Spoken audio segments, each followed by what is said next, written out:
Welcome back to Games Revealed. I'm James Nelson Brink, and we are one. So today I want to talk about an article that came from TheGamer.com. And to be honest, I like some of their stuff on there. I think they do a good job of finding content, specifically stuff like ranking games or items in games and stuff like that. I've found some good things there. And if you hear some noise, don't mind it. It's the 3D printer preparing some Steam Deck goodness for another video. So just take that into mind. Okay, let's get over to the article. So the article is titled "The Steam Deck is not fit for purpose," and this is going to be kind of a response to this article video where I've done normally other videos on this, and this isn't nearly as like I don't want to say it, but dumbed down as some of those videos. I think they have some good points here. Ben does, but before we get into that, make sure to like, subscribe, and bash that bell with your crowbar before we get into it, so you don't miss any of this goodiness, if I can say that right. Also, check out our merch at gamesrevealed.com/merch. I guess a little bit of an advertisement, self-promotion, so don't mind that. I need to start doing better at that. I'm not great at it. So, okay, with this, we're gonna go through most of it, and I'm just gonna do a response after we read. So the Steam Deck is a piece of kit with great potential if you're diving into the code or tweaking your PC's BIOS settings just to run Crysis a couple of more frames per second. Then I'm sure you'll love it. It's a gaming laptop in the body of a Nintendo Switch, a Switch after it's been souped up, put on a course of anabolic steroids, and taken up bodybuilding, that is. Now, nothing wrong with that statement. The problem is they want a Switch and then expected Steam Deck to be a Switch, where it is kind of a melding of the Switch PC world and allows you to play your games on the go. And also tweaking your BIOS to run Crysis. That was a thing way back in the day, and we're still, I still do think gamers try to tweak things. That's kind of part of being a PC gamer, is that there's kind of a section for everyone. Like for me, I've gotten to the point where I like to build a good enough PC to play my stuff almost maxed out, if not maxed out. That's where it is, but I'm not looking to gain an extra 5 frames per second. I'm too lazy these days. I just want to play my games, enjoy talking about the tech and the hardware, and just slaying some fools, I guess. So with the Crysis thing, like, they make it sound like it's more for the people that like to tweak their systems than it is for anything else, and you're gonna get that more in the article. And if you hear some borking, don't mind that. He's also upset, Loki, my dog, at this article. So, and really, to be honest, it's an opinion piece. My gripes with the Steam Deck are not that it's too bulky. However, I'm also not bothered by the fact that I don't want to dive into the nitty-gritty of the console's code to run certain games. Although I'm consciously aware that I could be getting more from it, I'm not too bothered by the fact that it can double as a radiator when playing games I didn't think were particularly intensive. Kaiju Wars turns into a bona fide hot water bottle. I don't agree. I've played games for a couple hours on this thing, and yes, it gets warm, but it doesn't get any warmer than my Switch does, in my opinion. And it can get about as loud. For my Steam Deck right here, I have not noticed a huge difference between using this and the Switch. Now, I might not be as susceptible. I have kids. They scream in my ears. So when something's somewhat whisper quiet, it's peaceful in some ways. Like hearing the fan just gives a little bit of atmosphere to my games that I'm fine with, even when I'm not wearing headphones. Like, it's not a big deal noise-wise. I know they didn't talk about that, but that's just one of those things I've noticed in other complaints. With that, with the spacing and everything, you can't even tell when you're holding it about the heat. The heat doesn't, I don't get it. Like, unless I guess you're placing it on your lap, but then you're covering up the vent, and I don't recommend that. So really, when you're playing this, the heat doesn't matter in the place that it is. And even I never got so hot it would burn me. I know that's been a complaint. It's not really a thing. I don't know why, unless it was absolutely going to hurt you. Doesn't matter, in my opinion. And then heat also can affect performance and also battery life, but that's another thing. I'm not even arsed about the obtruse systems, meaning that I couldn't dive into The Witcher 3 on a long car journey because I didn't have an internet connection. It was fully downloaded, but because I didn't load it up for the first time when connected to the internet, it was unplayable until I did so. Okay, I'm a little bit arsed about that, but most of all, I hate the battery life. Now, I will say this. There's two things with this. You're okay. It's okay to be upset. I think this is just a little tips thing of maybe start your games before you go on a trip, but also who doesn't have a mobile hotspot in today's world where you could at least flip it on your smartphone for just a minute to activate it. I unless I'm being elitist here, I don't think that's going to be an issue for most people. If you have a Steam Deck, I almost assume that you're going to have a smartphone that is at least capable of a hotspot. I've had that capability for years. I think this is just very nitpicky and is, to be honest, just not a great reason in any way. I want to get like, I think even the heat thing is not a good reason. But he does have some good reasons that I will admit that, like, for me, it doesn't bother me, but for some people it could. This is not one of them. This is just the life of DRM, and I don't like the DRM. We'll have to do another video on that, but this is just it's not a big deal, and it's easily remedied. So, okay, the Steam Deck is great for playing your games on the go, and I've never seen more power in a handheld device. Cyberpunk looks great and runs okay. I agree with that. Cyberpunk Steam Deck settings need to be tweaked a little bit. It looks great, it runs but at least it runs better than the PS4. We'll just put it at that, I guess. And that alone is impressive. But how long can you play it for? 3 hours tops? And that's pretty good for Cyberpunk, to be honest. I don't know if I could get 3 hours out of Cyberpunk. Now, you can adjust your settings for certain games. Now, this is where he gets into the battery. And I can say, like, if you want a long battery, then of course, this isn't going to be the device for you. But there's no device for you.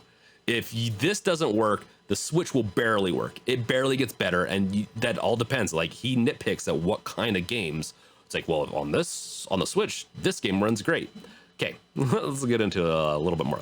In the car journey that I downloaded and couldn't play, The Witcher 4, my Steam Deck died before I reached my destination.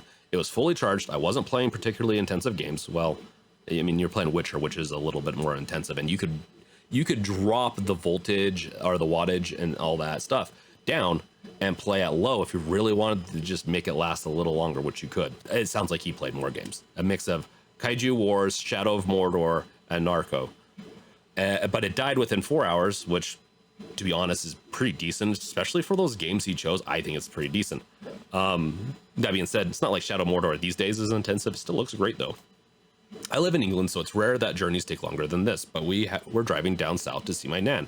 I was forced to talk to my family for the final hour of the trip. Horrific, I know. This isn't a very long article, that's why I'm reading it, so don't mind me.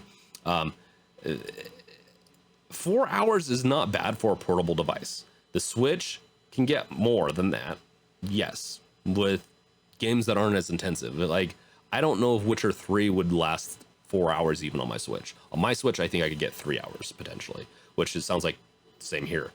The Switch is more optimal for less intensive games, I would say, or highly optimized games. I think you're gonna get better battery life potentially with the Switch, but when you play games that just aren't nearly as demanding on the Steam Deck, I think it could potentially beat out the Switch at times. It can get up into 6 hours. It does really well. But on top of that, I also have a power bank. I've never had battery issues so far, and I traveled. I went hiking. I did all this stuff. I didn't even need the battery bank on the hike or anything. I don't get it. A power bank is not expensive. It's really easy to slap in there, and you can even get a smaller one potentially to just pocket or something. Like, I don't get this. I don't fully get it, but I do get if you want more gameplay. I just don't. There's not really a device that does that, in my opinion.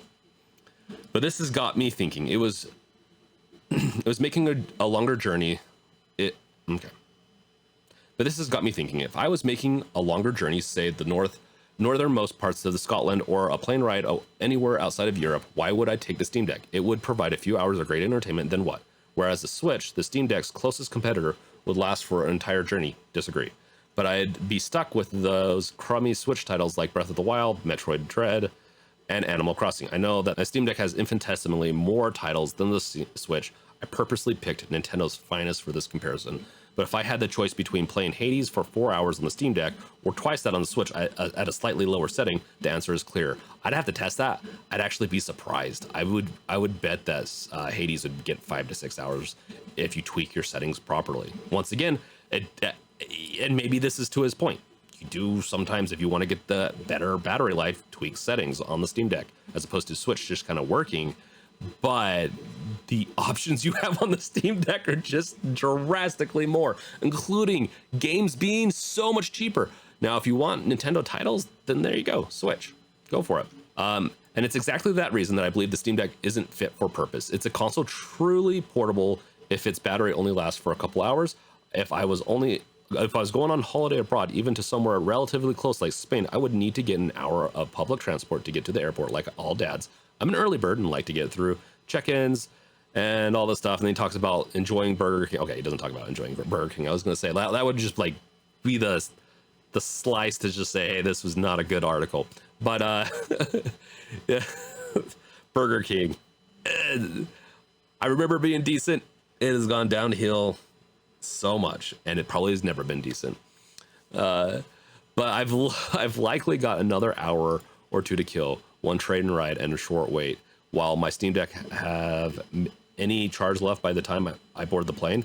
Most of the planes I've boarded these days have AC outlets to where you can plug in. I don't know what the wattage is on those, but once again, you can get a power bank and remedy this for $50. $50, it's fixed. It's fixed. This whole battery thing is fixed. It will double your life of your Steam Deck like playing time. So I just get the battery bank. Just get the battery bank. It's not a big deal. And plus, it's gonna last. I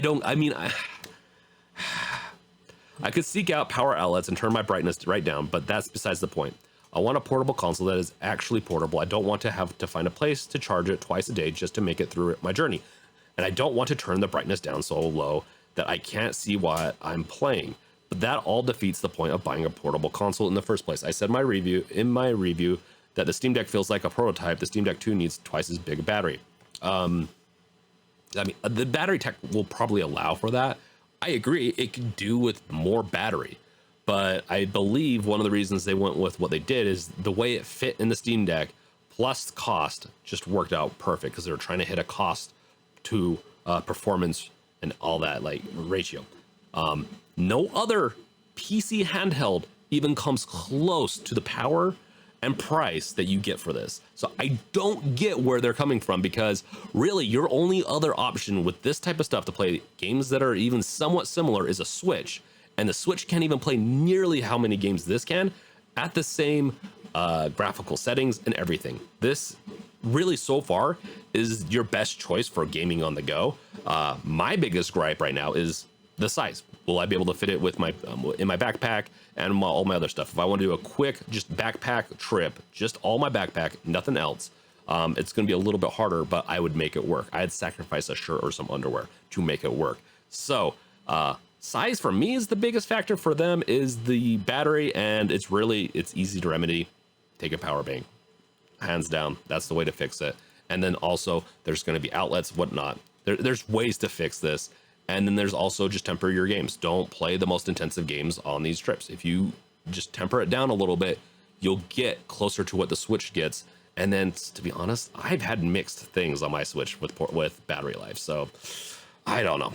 These battery life things are killing me. Okay, that's it. This is the article. I know that this is a little bit longer. I usually do videos and they're a little quicker, I would assume, to do responses to videos. So let me know what you guys think in the comments below. What do you think of these points? This really comes down to battery life more than anything.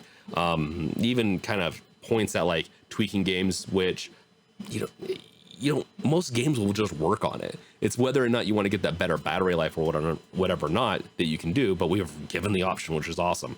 And I don't want that option taken away from me and have Valve just decide for us automatically. I think the biggest thing that we could do to bridge these is community profiles. So yeah, I know, let me know in the comments what you think about anything here. And thank you guys for watching. Check out my other videos and I'll catch you guys later. Peace out.